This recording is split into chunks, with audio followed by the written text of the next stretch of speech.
Hi friends, আমি Somlata the cake স্টোরিজের তরফ থেকে আরও একটি নতুন কেকের কাজ তোমাদের কাছে নিয়ে চলে এলাম। অনেকদিন বাদেই কেকের ভিডিও শেয়ার করছি। মাঝে কাজ করছিলাম, কিন্তু সেইভাবে তোমাদের সঙ্গে ভিডিও শেয়ার করা হচ্ছিল না। তার জন্য অত্যন্ত সরি, তোমরা একটু ভুলচুক মাফ করে দিও।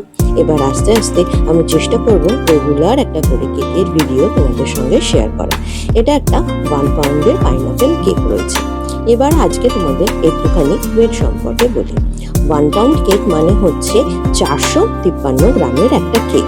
সেই 453 গ্রাম কিন্তু স্পঞ্জ নিয়ে, ক্রিম নিয়ে, পুরো ডেকোরেশন নিয়ে হওয়ার কথা। কিন্তু আমরা যারা হোম বেকার হই তারা একটুখানি এদিক ওদিক কিন্তু ওয়েট হয়। সেই এদিক ওদিকের ওয়েটটা কিন্তু কখনোই কমে হয় না, সেটা বলতে পারো আমাদের ক্ষেত্রে একটু বেশিই হয়। অনেক সময় হয় কি যে কেক কেটে বাদ দিতে হয় ওয়েটটাকে মেনটেন করার জন্য, কিন্তু আমাদের ক্ষেত্রে হয়ে যায় কি প্রত্যেকদিন এত কেক তৈরি করতে করতে বাড়ির লোকও আর কেক খেতে পছন্দ করে না। তো সেই ক্ষেত্রে ওইটুকু কেক কেটে নষ্ট করার থেকে আমার মনে হয় যে কেকে আমি দিয়ে দিই, তাতে কাস্টমারও একটু ভালোবাসবে যে না একটু বেশি ওয়েটের কেক দিয়েছি, আর কেকটা একটু হাইটও পাবে, দেখতে সুন্দরও লাগবে। সেই কারণেই কিন্তু আমি কোনো রকম আর খুব বেশি করে কেক কাটি না। আর আমার কেকেও কিন্তু খুব বেশি উঁচু ঢিপির মতো হয় না, অ্যাপ্রক্স ফ্ল্যাটই হয়। সেটা তোমরা আমার কাটিং দেখলেই বুঝতে পারবে যে খুব বেশি পোর্শন কিন্তু কাটি। এটা কিন্তু সম্পূর্ণ কি মেজারমেন্ট দিয়ে তুমি করছো, কত টাইমে কিভাবে বেক করছো, কতবার মেশিনের ঢাকনা খুলছো কি না খুলছো, তার উপরেও কিন্তু ডিপেন্ড করে যে ওপরটা প্রপারলি কালার আসবে কি আসবে না, ফ্ল্যাট হবে না অন্যরকম হবে। এই যে কেকটা তোমরা দেখতে পাচ্ছ, এখানে কিন্তু দেখতেই পাচ্ছ যে আলোর কত পরিবর্তন, মানে দিন এক ধরনের আলো থেকে আরেক ধরনের আলোয় চেঞ্জ হচ্ছে। কিন্তু অবভিয়াসলি আমি কেকটাকে প্রপারলি ফ্রিজ করে কিন্তু তারপরে কিন্তু তারপরের কাজগুলো করেছি। এখানে আমি ব্লু কালারে কেক করেছি।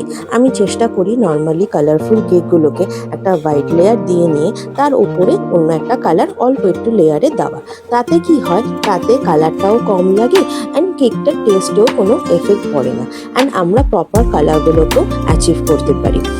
এটা একটা ভালো উপায়, তোমরা কিন্তু ট্রাই করে দেখতে পারো। এখানে তোমরা যত ডিপ কালার বলবে তত ডিপ কালারও কিন্তু আনতে পারবে, তার কারণ কম পরিমাণ ক্রিমে কিন্তু আমরা কালারটাকে মেশাচ্ছি। বেশি পরিমাণ ক্রিমে কিন্তু ডিপ কালার আনা খুব কষ্টকর ব্যাপার। আর আমি নামগুলো লেখাটা কিন্তু সবসময় চেষ্টা করি ফন্ডেন্টের ওপরই লেখা। এখন খুব কমই কিন্তু আমি ক্রিম দিয়ে বোর্ডের নামটা লিখি বা কেকের ওপর নাম লিখি, কেননা কেকের ওপর নাম লিখতে গেলে কিন্তু একবার ভুল হয়ে গেলে কিন্তু খুব চাপের হয়ে যায়।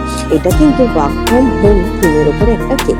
এর আগে প্রচুর এই কেকের ডিজাইন করেছি, প্রায় বহু বছর বাদে কিন্তু এই ডিজাইনটা আমি তোমাদের সঙ্গে শেয়ার করছি। আগে হোয়াইট করেছি, এবার একটু কালারটা চেঞ্জ করে ব্লু এর ওপর করলাম। কেমন হয়েছে অবশ্যই তোমরা কিন্তু